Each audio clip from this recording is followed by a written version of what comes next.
People always say that you have to have money to make money, and that there's an extraordinary level of sacrifice on the road to success. So how is it that investors like us who didn't start out with much money and who don't rely on banks and credit, how is it that we can increase our income and build our wealth in a way that doesn't require us replacing one full-time job with another while still enjoying the things in life that matter most to us?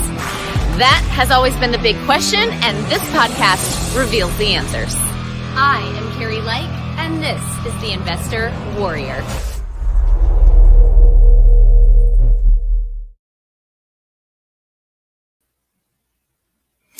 Hey Warriors, Carrie here, and welcome to today's live stream. So before we get started, just wanted to let you know, so I've had a couple of people reach out to me recently asking me if they have additional questions, like if they hear something on the podcast or they hear something on the live stream, like what's the best way to get in contact with me? So best way to get in contact with me is just to shoot me an email, you guys. It's carrie@theinvestorwarrior.com. But I've also gotten this question a lot too, is do we partner with people on deals? That if I have a deal and I don't know what to do with it, do we partner on it? Do I partner with people on deals? And yes, we do. So what we're thinking about doing is setting up some kind of a landing page for people to go to. We haven't set it up yet.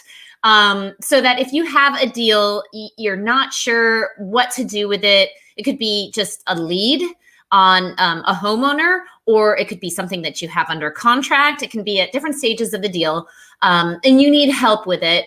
For now, what you can do is just shoot me an email at carrie@theinvestorwarrior.com. But for the future, and we're going to be building this soon, is we're going to go ahead and set up a landing page where you can easily put all the information in there, and then we can get back to you on that, on how we can help you, okay? Because I want to make sure that we're answering all of your questions, you're getting the help that you need, and that we're here for you to support you. So with that being said, I'm going to bring on our next guest, Christina Walls. Let me go ahead and add you to the stream. There you are. So you guys, I'm excited for Christina. We don't get a lot of women on the show, as you all know. So I was excited when she reached out to me. And also she invests in land, and we haven't talked a lot about land investing. So I'm excited to have you on here today, Christina, and thank you for coming on. Thank you for having me. So first off, just a little introduction on you so the listeners get to know who you are. So I am Christina Walls, and I live in Central Florida, and I have been a full-time investor for about, only a year and a half, but I've been investing for about 3.5 years. I ran another business simultaneously while trying to figure out this investing, land investing process. And I knew I was going to transition straight into investing. I did not love my other business. It was just kind of like to get my son through school. Mm-hmm. But it wasn't something that I loved. So, but I definitely am entrepreneurial. The money that I make from my land, I build other businesses, I buy other real estate assets, but land was the first introduction into real estate, and something I'm definitely passionate about. Why land? Well, so land. Why do you invest in dirt is what I want to know. Indeed. So when I first started thinking about going into real estate investing, I was like, everybody's vision is to flip houses. Everybody's vision is to like buy multifamilies, and we've done everything but multifamilies, but that's on this year's agenda as well. So the deal with land is, I was sitting in a local real estate investors association when I first started getting education on what area am I going to work in.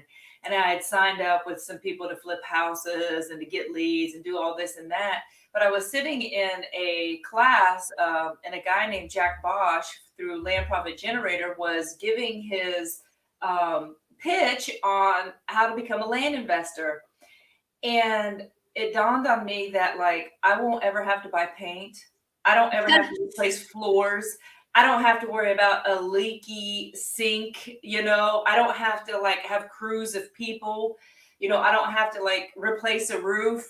I can do it from anywhere in the United States and make as much as any house wholesaler. And at this point, make more than house wholesalers simply because we can turn deals, turn deals, turn deals. And, you know, I said to myself, I like to travel. I want to create a business around how I want to live. I don't want to be running after crews, even though we will flip properties from time to time, but I'm always happy when it's over, you know? And I'm like, I need a break. But with land, it's get land, sell land, buy, sell, buy, sell, buy, sell. I can buy it all over the United States. I don't have to go to the properties. Right. And so just the flexibility and in terms of just the money that you can make, not only can you make, you know, sales by just selling it cash, buying it low, buying it at a discount, selling it at a discount, but you also can have passive income by selling it on terms. So that is something that I personally love. I love that monthly income. So not only do you wholesale land, you'll buy land and then sell it on terms to someone who wants to finance it from you. Absolutely. We do seller financing, which is sort of my preferred method, but you know, you do need the cash. So I like it when I sell deals because, you know, then I can buy more, you know, maybe higher priced land and you know, just keeps the business afloat. Yeah. So you said something, you can invest all over the country when it comes to land because you don't have to go see the piece of property. Yes. Okay. So are you marketing all over the country? Yes, we are. We do. We market in a few different ways. Sometimes we'll list with we'll list our contract with realtors. Sometimes we buy it outright and list it with realtors. We also use like Facebook Marketplace, you know, any, you know, different websites also that we can sell property on. So yeah, we market all over the United States, wherever we have land. Yeah. So I'm curious, what's your criteria for land? So my criteria for land, it's basically size and assessed value. So whenever we're looking for, so we pull lists, we pull county lists. We get these big, massive lists from the county, sometimes 30, 40,000 records of landowners. We pull those lists. And my criteria is I like to, the minimum assessed value I go for is at least 5,000, which means market value is probably 8,000 to 10,000 minimum. So you're going based on tax assessed value. Tax assessed value. Yeah, that's correct. And lot size. Like I don't, even though like you can get mobile home lots and they're pretty small, you know, like maybe 1.15 of an acre. I usually start at about 0.2 of an acre, about somewhere around a quarter of an acre and up. And then we go as high as, you know, like 500,000, a million. You know, there's not as many, there's not as much land that's at a million price point. Well, in some counties there are, but most counties, you know, it's usually below 500,000. And we look for primarily residential, but, you know, we get commercial lots too, and we sell those as well. Yeah. Which are going to be higher priced, higher dollar. Yeah, a higher price and a different marketing strategy, depending on where it's at, because you can have a commercial lot like in the middle of nowhere in a small little town. Sure. So it just depends on what it's zoned at. Yeah. And so when you're buying land, how important is it to get it at a deep discount? Well, for me, it's pretty important. And so how I get it at a deep discount is oftentimes, so I'll buy it like maybe like somewhere around 30% of market value, which is pretty low. You know, that's very low. And then I'll sell it at about 80% of market value, depending on the price point. If it's high price property, like 100,000, you know, I would go as much as 50% of market value. That's a huge spread. You know, to be able to get something, you know, at 50,000 and sell it at 80,000, that's a pretty good spread. So oftentimes we have sellers, they inherited land, they don't want it. They've gone through a divorce, they don't want it. They're paying taxes on something they inherited, never been to. They bought it, thought they were going to build, didn't build. There's all these scenarios why people will sell at a discount. And some people will call you up and curse you out for your low offer. And some people are like, yes, I can get rid of this. And you can have 5 different calls in one day. And 2 may be cursing you, and 3 may be saying, you're my savior, Yeah. Okay, it's just part of the business. Yeah, I think that's the scariest part for people is putting those offers into sellers. And so let's talk about that for you, because what were you doing before investing? I had a cleaning service in Orlando. Yeah, so totally different industry, going from cleaning houses to investing in land where you're having to market to sellers yourself. You're having to pick up the phone and have these conversations with sellers. You're having to give them offers. And sometimes those offers are 30% below market value. Did you struggle with that?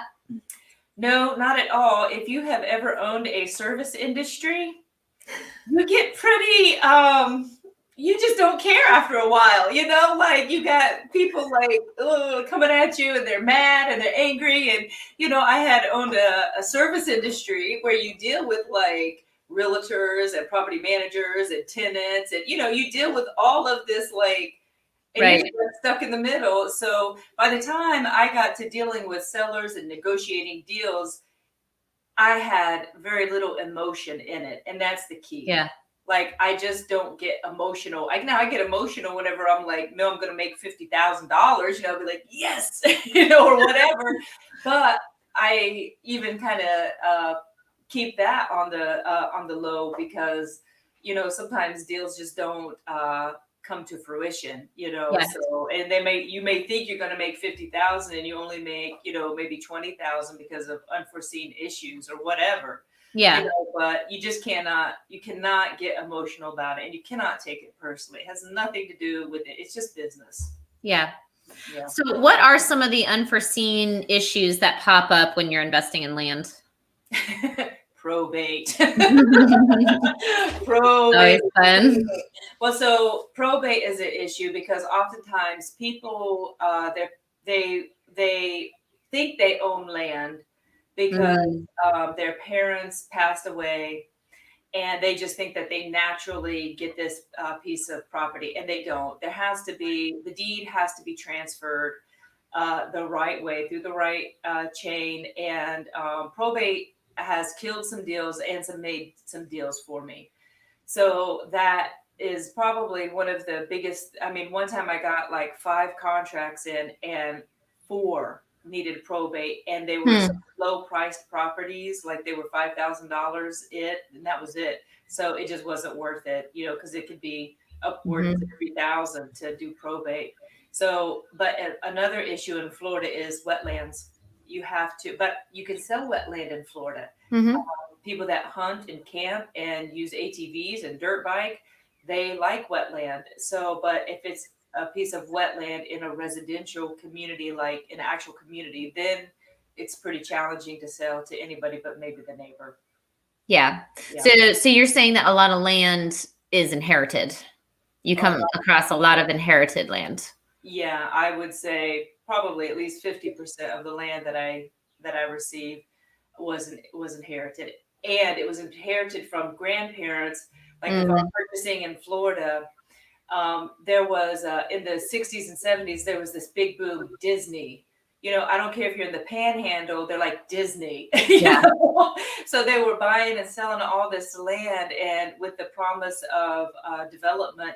And sometimes it's just really kind of crappy land. It's like wetland, it's green swamp, or it's just, maybe just the area just never developed. Yeah. How can you find out if it's wetland? How do you know if it's wetland? There is this great website. It's called Wetland Mapper. You can pull it up so you pull up Wetland Mapper, and then you put in the address, or you put in the street name, because land does not always have a street number. It just has a street name. So if you pull it up, you can look at it. And sometimes the property appraisers' websites will have a FEMA map, Mm-hmm. right there, and you can pull it up and at least see if it's in like a flood zone. Flood zones you can often build in if you elevate. Mm-hmm. Wetland, it's a little different story. It Yeah. definitely is a different story. Yeah. Okay. What are some of your common buyers of land? Why are they buying the land? Well, usually they want to build. I would say probably almost all of them want to build. So there's two. Some of them or they're the neighbors.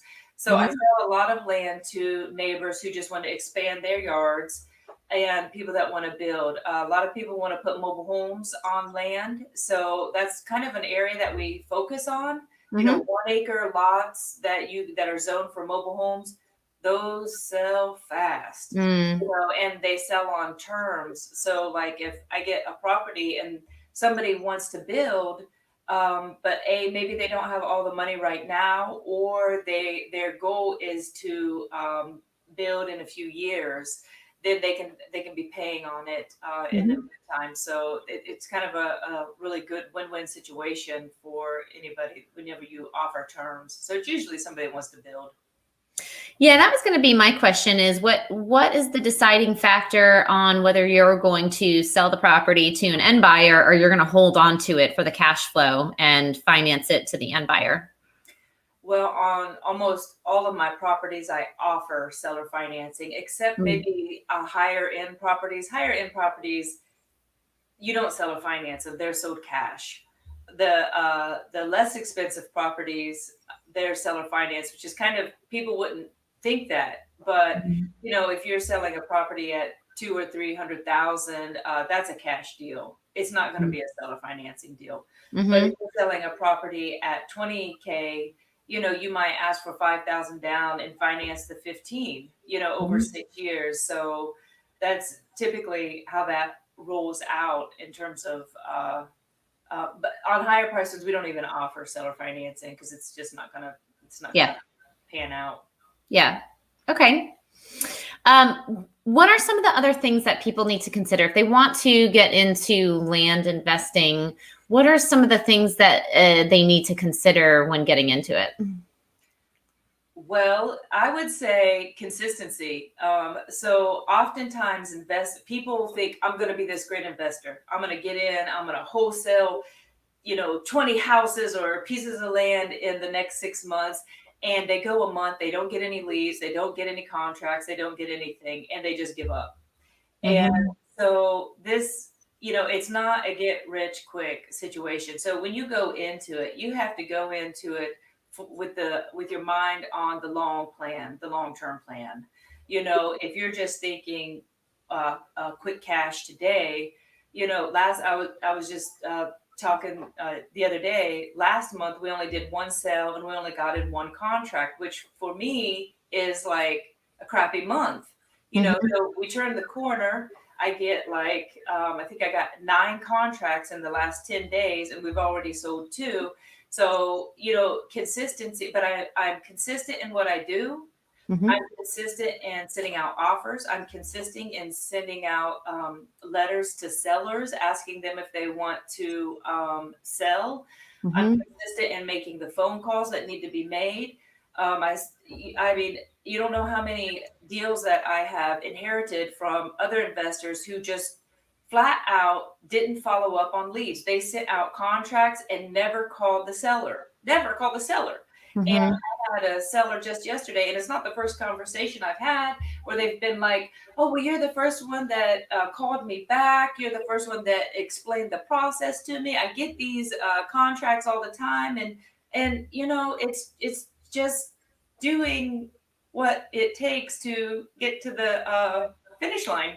Sure. Yeah, it's follow up. It is follow up. And to be honest, I really don't like doing follow up. I really don't. It's not something, I don't think any investor likes doing follow up. We like doing the deals. Yeah. But Yeah. once you're doing the follow up, you're just playing, and I'm not. People avoid follow up because it's the unknown. it's like, what are they going to say? Are they going to say yes? Are they going to say no? I'm going to put it off until tomorrow. I'm going to follow up with them tomorrow. And then tomorrow becomes the next day, and you get like the next manana syndrome where every day is like tomorrow, tomorrow, tomorrow. And then so much time has gone by that, gosh, it's been months now and I haven't called this person. That would be weird if I followed up with them now. I think it's just this like area of unknown that people shy away from. And it's really strange because you can get to this point where you've done all this work and maybe you've even had initial conversations with people, but then you drop the ball on the follow-up, and that's like that one call that could make the deal. Yeah, it is. You're right. It is. I'll put it off. It's uncomfortable. Yeah. I don't really like doing it, but because I don't like doing it, I have made it a habit that in the morning I do my follow-up phone calls. Let's get it out of the way. Let's, if it's something that is not like something you like doing, just get it out of the way. Get it done and over with. And so I've created a habit out of just making follow-up in the morning, unless there's something going on that morning and I do it later today. But I have made it a habit at this point. And so the things that you're not good at, you have to create habits. Mm-hmm. Things that you don't like doing, just create the habit. Make the change. Yeah, eat the frog in the morning. Swallow it and move on with your day. Yeah, that's right. I mean, and that's with any success, anything that you want to be successful at, you have to like cross barriers. You have to do things you don't want to do. You have to do things you're not comfortable doing, but ultimately, like at this point in my business, I have an assistant, I have help. And I literally can work from anywhere in the world, and I can kind of work as much or as little as I want. I mean, yes and no. Although once a quarter, I kind of buckle down and I work on what are my goals for this quarter. And I strategize on what I need to do every single month. And I do that quarterly so that my business is improving and being more efficient, and I talk to my assistant, what am I messing up on? Yeah, you need that external feedback. Yeah, right. And then I tell her sometimes, this is what you're messing up on, but it's having a good team. And, at first it does take a little more work, but after you get rolling and you got a system in place, it should be more efficient. And you should, I guess the struggle of having a new business should level out, and you should just be working on growing your business. Yeah. And one thing you said people send out contracts and never follow up. So I know marketing to land can be a little bit different than marketing to single family homes, whereas a lot of people who are marketing to single family homes will send out a letter to the homeowner saying, hey, we're interested in this home. Would you like to give us a call? What is it that you're doing with land? So we're doing the same thing. I'm sending out what's considered neutral letters. So I learned how to do land through the Land Profit Generator, and they have a great system already in place that teaches you how to do it. And so we do neutral letters as well. We call them neutral letters. We send out letters, and it's just basically an inquiry. Hey, landowner, do you want to sell? The difference probably between house flippers and land flippers is the amount of calls we get back. Like if I send out, let's say 7,000 letters, I will have 200 inquiries of people that want offers on land, which can convert into anywhere between 5 and maybe 10 deals a month or even more. It just kind of depends. So we really do follow the same path that land flippers do. And even now, especially because the market with land, with houses, there's some issues with, cost of materials and high prices. People are still getting deals, but land is not sitting on the market very long. It is, it moves. I mean, we put a property on the market Friday, and by Saturday it was under contract, Mm-hmm. and I got the deposit fulfilled today. You Mm-hmm. know, it's just quick. It's stuff, especially in Florida. Oh my gosh, stuff. Yeah. I probably shouldn't say that out loud. Everybody's gonna be like, ah, Florida. Well, there's a lot of land in Florida still. I Yeah, mean, there's a lot of building, but there's so much land still to absolutely. develop. So if someone were interested, so let's say someone were interested in purchasing a piece of land for themselves. Mm-hmm. And I'm looking for a specific area. Let's say I'm looking for a specific area, maybe off of 95 somewhere, and it's got to have a certain amount of acres because I want to develop it into, something that I've got my mind on. How would you go about marketing, like really targeted marketing versus this broad marketing that you also do when you're mailing out all over the country, because you're going to be flipping that land versus holding it to develop yourself? So if I am, and I do target marketing as well. So for me, when I'm doing targeting marketing, I will use a list source like Agent Pro, Data Tree, something like that. There's all kinds of list source. And I go in and I put in my criteria. Like, let's say I'm targeting a neighborhood. Mm-hmm. I will circle the neighborhood. I will put the price point that I'm looking for, and I'll put the acreage, and I'll be very specific about it. I do that with mobile home lots. A lot of times I like 1 acre mobile home lots. So I'll pick areas, I'll circle the areas, and I'll just target those zoned for mobile homes. But I have to do a little research up front. Like you can have an area where one area where one section will be you could have mobile homes and the other section just traditional homes. So you have to kind of like do a little research, and it would be the same if you wanted to develop a piece of property. You would probably look for ag. It might not be zoned commercial. You go down say 95 and you see all these cows sitting next to hotels. Pretty sure an investor owns that. Ag status, you know what I'm saying, for taxes. So if you do want to develop the land, you do have to do a little research if you want to go into developing in terms of like the line of growth. You could call the county. The counties have like these maps that will show you the projection of where they're going to grow in 10 years. And if your goal is to develop, then you need to do research. You need to find out where areas are going to be expanding, So research definitely helps. Yeah, and that was my next point is with land, there's going to be a lot of research involved because you want to take a look at, like, you might be going in and taking a look at the development that's going on or the future development that's going on. So you might be looking at the city planners agenda or the future land use for different pieces of land. So like, how important is doing that upfront research before you get your letters out? Oh, we don't do that before we get our letters out. Okay, you just get the letters out. Yeah, so that is a little different. Also, like, so in land, I get a list from the county, and my criteria is literally vacant residential, again, the assessed value and the lot size. Once I mail out, and I mail out to, everybody in the county, say, and then people call me back and they want an offer. At that point, the only thing we're really kind of looking at is market value.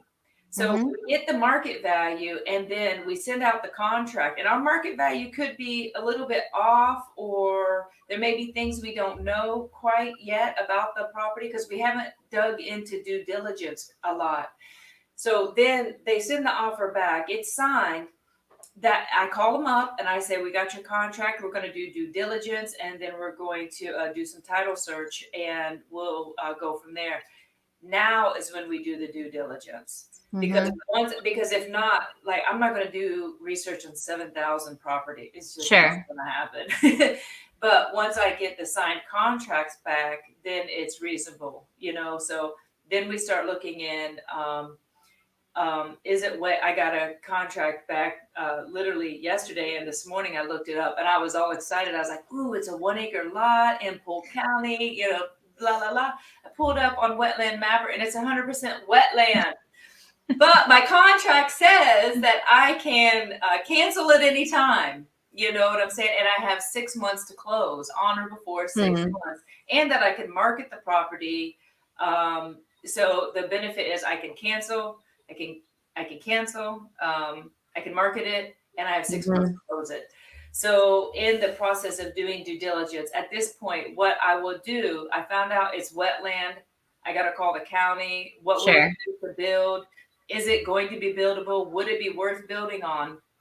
Wetland, you can't oftentimes build on it unless you do like a ridiculous amount of site work. But I'll still call. So let's say it is wetland. I'll have to call the guy back and I'll have to be like, yeah, our offer is not going to stand because it's wetland, and then we begin the renegotiation. And those are the conversations that most people are uncomfortable with. But again, you just cannot be like all emotional about it. You just have to make the call, have the conversation, and see what happens. They're either going to say, yeah, I understand it's wetland, I'll reduce the price, or they'll tell you to, go away. Right. It's not really, again, it's not a big issue. So then the due diligence starts. Also, sometimes we find out that we actually had market value wrong and it's priced way higher. And I one time got a lot for $1,500. The guy paid $200,000 for it. We couldn't tell if it was in a golf course or not in a golf course community. So we comped it out as though it was outside the golf course community. He sold it to me for $1,500. I turned around and sold it to the neighbor for $50,000 in 30 days because the value had gone down quite a bit. But again, that's the beauty of land. See in the comments. Christina is a land rock star. I don't know who that is.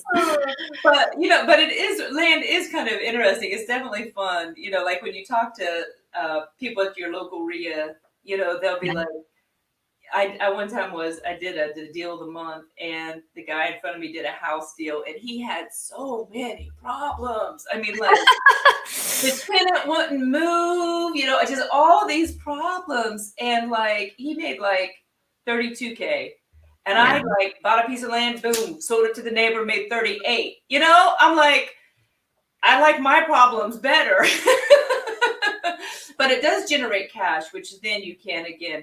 I do buy. Well, you have two options. So you have the quick flip where you're flipping it to the end buyer, and then you have the ability to still hold on to that land too and to generate income from it. That's correct. Which is really completely passive, unlike a house that you're going to finance.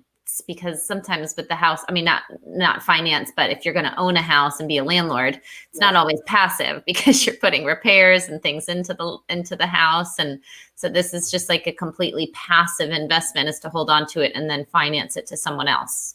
That's correct. And there's also other avenues that I'm dying to get my hands in with land. And that would be like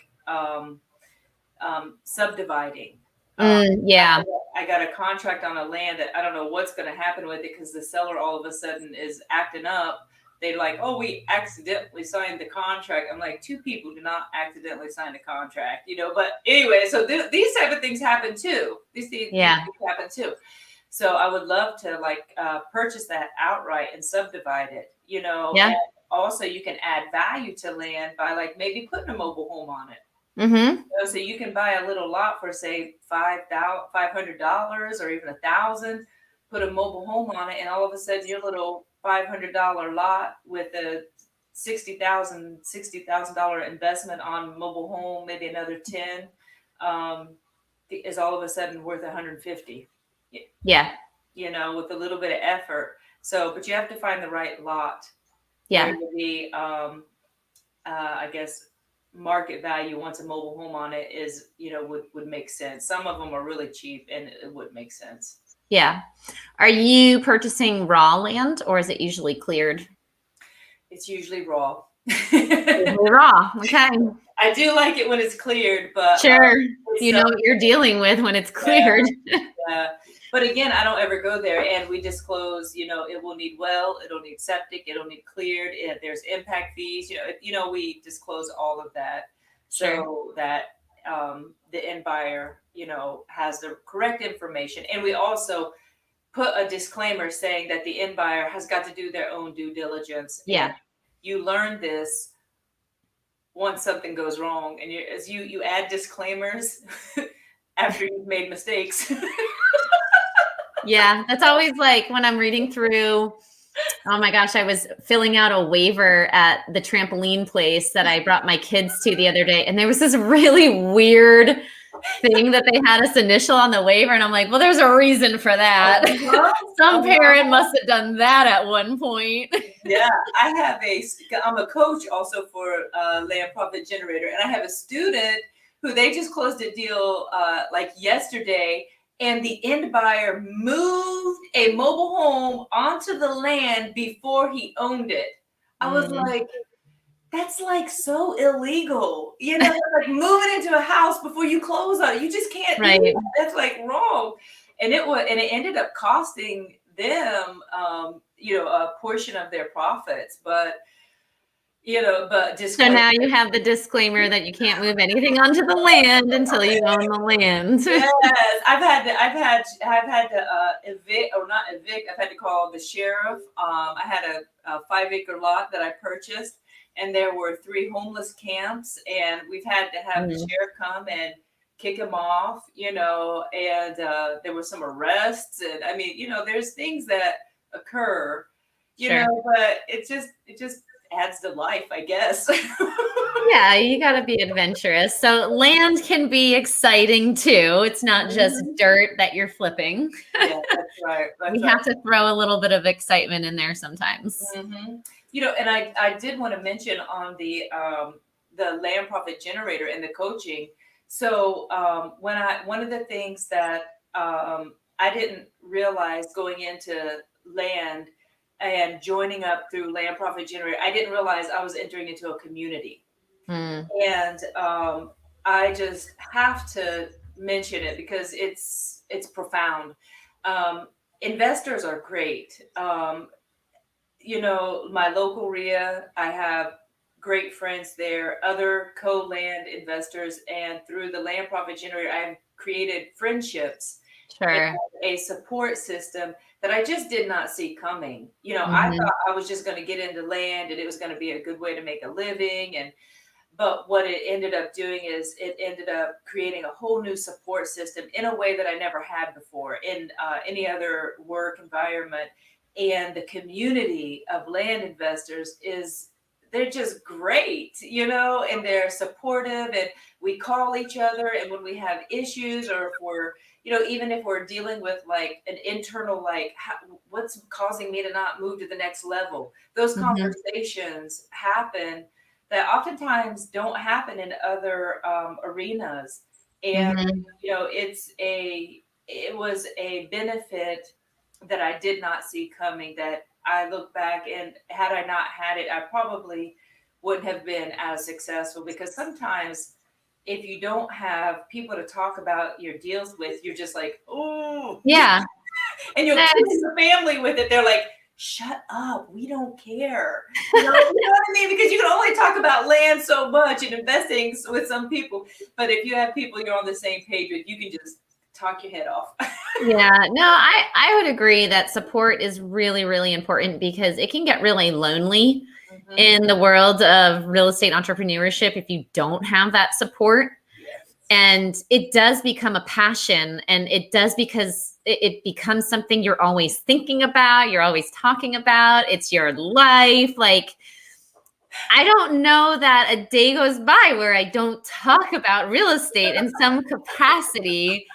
And you're right. Like, when you talk to friends and family who aren't in real estate, they're like, either what the hell are you talking about, or you need to shut up. Like, we've heard enough, right? Oh, that's interesting.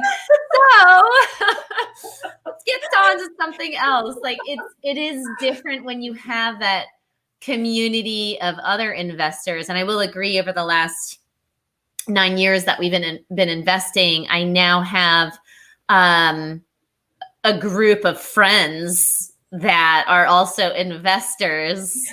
And when we call each other, it's like we catch up on life for a few minutes and then we talk real estate. And, because that's what our world is. And we can bounce ideas off of each other, or we can cry together, or we can celebrate together.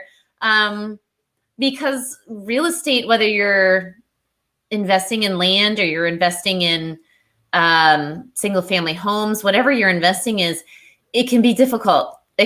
There's some days where you just want to pull your hair out. There might be some days where you're going through some growing pains, where you're having to put yourself in uncomfortable situations, like following up with sellers or giving offers. And so just having that support there is, I was saying in the beginning, when I first started, I didn't have that support. It took me a little while to find like my people. And in the beginning, it was very lonely. It is. I remember we would, CFRI is a local Orlando RIA, and we a bunch of the land investors went to it. And then afterwards we all went out to eat. And one of the girls, she was talking, we were all talking real estate. And she was like, yeah, but my other normal friends, like the conversation doesn't, but what happens is you become, all of your friends, your people, I guess you call it, they become investors or entrepreneurs. Yeah. And, different. It does change how you function, and the energy of it is, I love it. It's like, I've been waiting for it. It's so funny too, because it's like being in high school all over again, where you have like different cliques. You all like each other, but you do all hang out at different tables. Like, you got the land investors over here, you got the creative financing people over here, you've got the wholesalers over here, and we might do all a little bit of it, but we do have our focus area. And so I have like majority of my network is going to be like the single family people, the creative financing people. Like, that's who I go to, because those are my people, right? I'd probably get kicked out of the land table. A few land deals is when I go to conferences and I go different places. I promise you, people in real estate approach me. I had gone to a millionaire mindset one day, and one of the deals was like, try to raise money. Like everybody had to bring $100. You had to go around, you had to ask people for $100. So I just stood up and I asked everybody in my area for their $100. I got the most money. in the whole conference. And some guy behind me comes up, he goes, are you in real estate? I'm like, yeah. He goes, how do you know? He goes, because you just ask people for money. And because you realize eventually, even like if you're doing financing, you realize it's a win-win. Even if you do need some money for a deal, you are actually, you're helping another person out by helping them make money on their money. It's not so much in land. We do it in land too. There's transactional funding. There's people will finance your deals. And, if you got money sitting in the bank and it's not making you any money, put it in real estate. So I don't think I 100% agree with the house people over here, the land people. We get together and it's just love. I agree. My point though was that it is okay to go focus on one particular thing. Like, so you focus on land. I've got investors who only focus on wholesaling. I focus on single family, but we're moving into more land development and other projects this year. But it is important sometimes in the beginning to find your niche, to find what you're going to focus on, so that you're not starting out trying to focus on everything. And sometimes you'll find that what you focus on turns into what you end up doing primarily. Is that one niche of real estate. That's what you fall into. And then that can develop into other things down the road. But there are different niches in real estate that a lot of people will fall into and get really, really good at and become a master of. Yeah, and I would encourage that, just like you said at the beginning, because if you're going 100 different directions, you know, what is the saying? Where your attention goes, your energy flows. Yeah. You know, you have to master before you move on. I 100% agree. Yeah.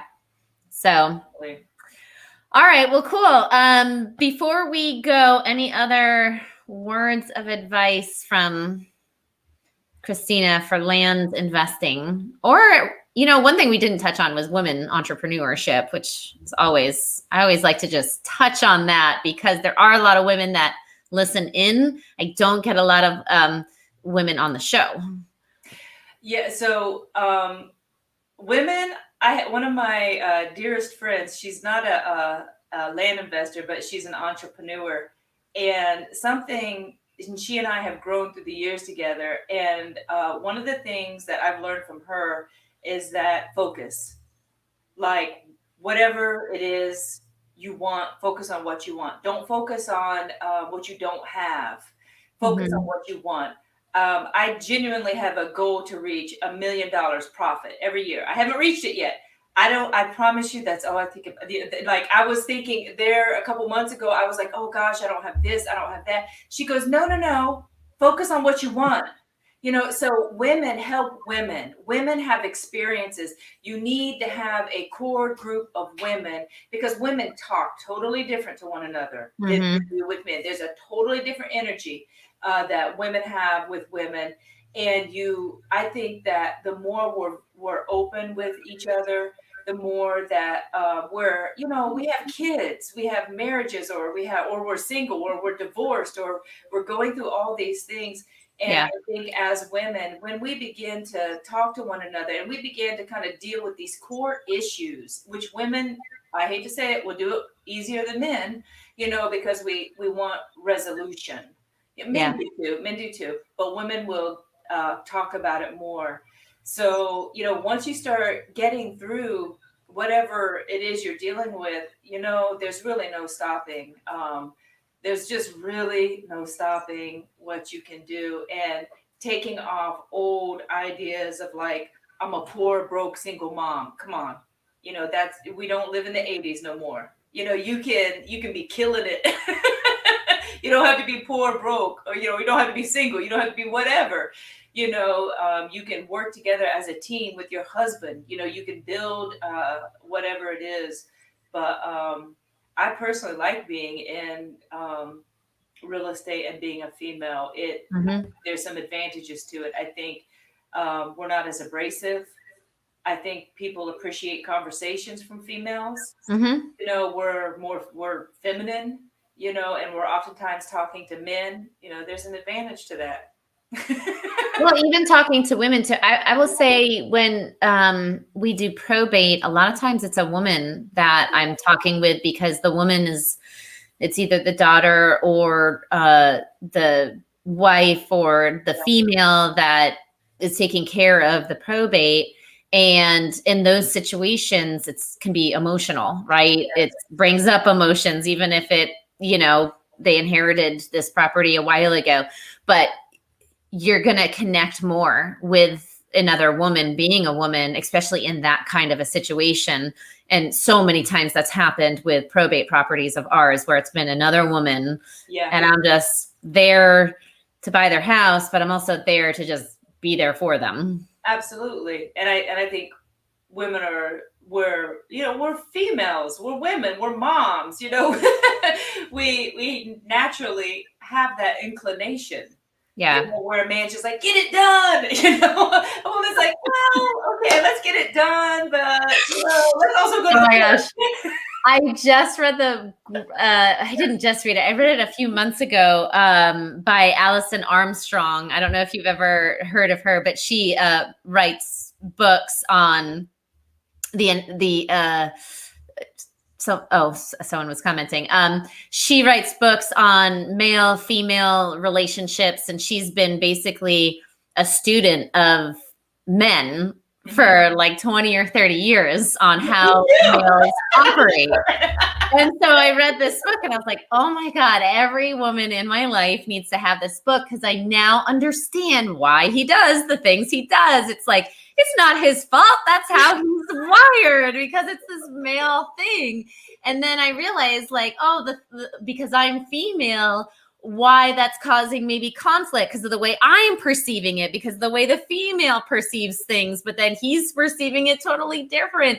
And then it can cause problems, in relationships. And so this whole book was basically a story. It's storytelling, but it paints the picture of why men do what they do and why it can be a problem sometimes for women. And I was like, oh my God, it's just like, I have learned so much about my husband in this one book. Like the things I have questioned for so many years. And now I can like appreciate him so much more because it's not him, it's men. And it's adorable because it is who they are and it's the way they operate. And it all goes back to like cavemen where or the hunters and the gatherers, like when they had to get super focused. So now I know when I come into a room and I see him super focused and he gets irritated that I'm interrupting him, you can do that to me all day long because I can multitask. I'm a woman. And now I'm like, oh, now I know why it bothers him. I get it. I'm interrupting his male pattern. Which is let the boy be the man right now. It was just such an interesting book. So I'm going to have to. Alison Armstrong. Yeah. I saw her speak at an event, a Tony Robbins event. And so I picked up a few of her books after. And she started out hating men. She hated men. And then she started to study men and then she fell in love with men and she made it like her lifelong mission to educate women about men to build better relationships. Sure. Yeah. It's essential. Yeah. Yeah. Like you'll really find out a lot about yourself. Say that again. You'll really find out a lot about yourself as a woman when you read this book, because whether you have a husband or a son or a dad or a brother, like this book can apply to all men in your life. It doesn't just have to be the significant other in your life. Like I can now look at my sons and I can understand why they do the things that they do because they have the male gene. And I'm like, that guy, now I can better prepare myself. I have a 19-year-old son. Oh, no, he's 20. He just turned 20. So they're different. You know, they are different, definitely different. I see him doing stuff and I was like, I'll buy him new clothes or he'll buy new clothes. He won't even wear them. You know, women, we put them on. We go out that same day with our new clothes on. Like, I'm like, you're going out and you don't even you're not even wearing your new clothes. Like, who does that? Men. It's men. Someone asked what the name of the book is. Yeah. Alison Armstrong. So she is an author and she's done a lot of books. What is the name? Oh, The Queen's Code. It's called The Queen's Code. I wrote her name down. So yeah. Yeah. The Queen's Code. She has a bunch of books. I enjoyed The Queen's Code because it's more, it's a story. It's a story. So it's easy to read. But it educates you at the same time. So it's an easy book to get through and it's entertaining. Good. Like so many times I thought of my brother, my dad, my husband, like, oh my gosh, it's all clicking and making sense. Amazon, like, here we come. Enlightened, and it ultimately, it's not, this book is not about fixing men. It's about understanding men so that you can be a better woman to the men in your life is what the book is about. Because I think so many women try to fix men, right? And you can't fix a man. A man is a man, and they're doing the things that they're doing because they are a man a lot of times. And so to have an understanding of these things makes you a better woman for all the men in your life. I heard and it could be a seller that you're working with. You're going to be dealing with a lot of men who are homeowners. Like understanding who they are as a man is going to help you as a woman in business. Yeah, I heard it said that if you are trying to fix a man, then you're going about it all the wrong way, which I agree, totally agree. You know, if you're trying to fix somebody, then you probably need to adjust how you're going about it. Yeah. Well, I'll tell you that the preface of the Queen's Code is that most women want their man to be the perfect woman. That's absolutely the basis of the book is what I was like, what? When I first read that, I'm like, do I look at the men in my life and I want them to be the perfect woman? And when she explained it and she went deeper into it, it totally makes sense. I can see it. I can look at my son and be like, why is he doing it that way? Look, I just have to say, let him just figure it out, because this ain't gonna work. And they resist anyways. When you try to make them do it, that they resist. Yeah. So just live your life.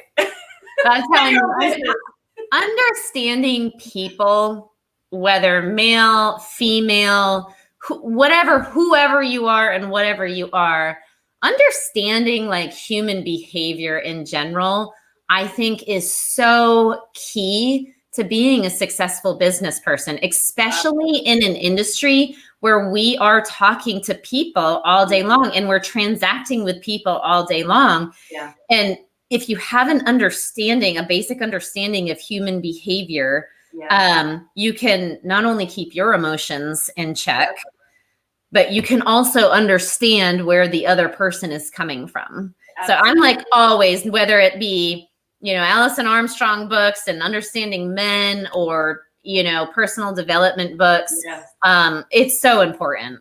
It's key. And you're right. It's the emotions. You have to put the emotions aside. Yeah. You really do, because those emotions can get you in trouble in every aspect of life. And women aren't emotional at all.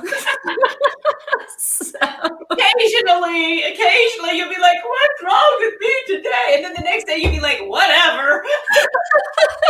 That's just how we roll. I'm just going to say that it's really important for women to understand this emotional balance, emotional mastery.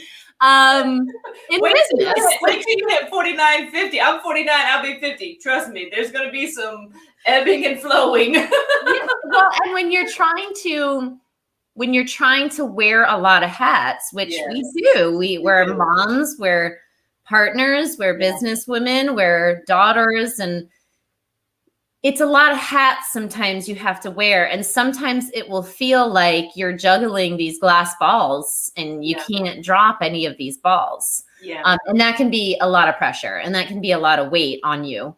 And knowing how to keep those emotions in check and become a master of your emotions is so hard, but it's so fundamental to being successful in every area of your life. And something that kind of irks me is whenever like a woman is being successful, whenever I hate to say this, but it irks me when a man's like, oh, she's too masculine. Come on. Come on. You can be extremely feminine and be killing in business. Just because you're doing well in business doesn't mean you're masculine. It means that you've stepped into your power. Yeah. And you can do whatever you want. The feminine force is one of the most powerful forces in the universe. Really, and I do feel that a lot of women do feel the need to become masculine in the business setting. And sometimes we automatically move into this masculine role and we don't even realize it. And we had a whole day at this Tony Robbins event where we talked about female and male energy and the polarity and the balance between female and male. And I think this was also at his business mastery seminar. We talked a lot about this. And I realized at that point in my life that I was becoming very masculine in my role as a partner, because I was masculine in the role of the business. Right. And I've learned over the years how to take back my femininity and to use that in my business role and in my relationships, in my personal life. And I've become such a better businesswoman because of it. Yeah. Because I don't have to be what I'm not, because I'm not a man. Yeah. And when you're trying to be something that you're not, you're in constant conflict with yourself. And I've been a single mom for years, so I've had to play multiple roles. It doesn't mean that I'm masculine. It means that things need done and I got to do them. You know, and that's just the reality of it. It does not mean, but one of the things it has created in me is like, I get stuff done. You know, and so if I'm in a partnership, I have to like realize that there's more than me in the partnership. And I will create roles for myself. And I'll say, this is what you're going to do. You're not going to do anymore. Yeah. You know, because as a partnership, everybody needs to do their own part. But again, if you have lived and functioned as a female, taking every role in a family, then you do. It doesn't mean that you're masculine. It doesn't mean you're masculine. It means you've had to be responsible and you've had to do what needs to be done. And you might be a little bit off balance, but it doesn't mean that you're like some dude. You know, it just means that you've had to take responsibilities and have no shame in who you are and what you've had to do. You know, and don't let somebody degrade you and be like, oh, you're masculine. No, I'm just doing what needs to be done. I'm 100% woman. One of the greatest interviews I listened to was the founder of Spanx, and I can't remember her name. Yes. Have you listened to her? I have. Her whole story is just really incredible because she had a lot of starts and fits to building the brand Spanx. And now it's like I don't even know how much it's worth. It's like the greatest invention ever for women. Hail to the Spanx. Come on. But her journey and her story of being a woman starting out, trying to build that, because she was in an industry with a lot of men. And she talks about how when she started becoming successful, because she never left that feminine side of herself, and she was building a product for women. So you can't, right? You've got to stay in that feminine role when your end buyer is a female who's buying this product for women. And she said that eventually these men that she was working with, they would come to her for advice. They were like, okay, what is this intuition thing you talk about? Like, you use the universe to help you make decisions? Like, at first they thought it was like, who is this woman with this intuition that she uses? And then they're like, tell me more about this, like, because it seems to be working for you. Women don't even have, it's not even, seldom even a discussion amongst women. We just get it. Yeah, we're just like, I use my intuition all the time. I don't know why I do the things I do sometimes. It's just because I have a feeling. Yes, it's just like my intuition telling me. Yes, that's like the universe is like, do this, and I do it, and it usually works out. And it's not logical. So a man's not at all. What?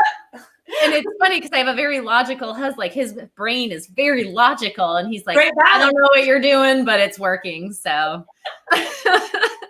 Yes, that's right. That's right. That's right. All right. I've had some good laughs. Indeed. Well, thank you so much, Christina, for coming on the show today. If anyone has any questions for you or they want to connect with you, where's the best place to get a hold of you? So there are a few ways. Facebook, just look me up, Christina Walls. You can find me on Instagram, Christina_13 Walls. We also have you should have a link to a free land flipping webinar It's www.landflippingfund.com. It should be somewhere in your comments somewhere. I'll put that in the show notes. There's also, if anybody's interested, this week we have a land flipping boot camp coming up. It's this week, so if you want to know about it, message me, and I'll shoot you the link so you can get registered. But other than that, you can email me, clwalls71@gmail.com. But best way, probably just messenger me on Facebook. Yeah. Good old Facebook. Yeah, good old Facebook. So thank you for having me today. It's been a great talk. Yeah, thank you so much, Christina. All right, you guys, we'll see you on the next episode. And remember, you are only one deal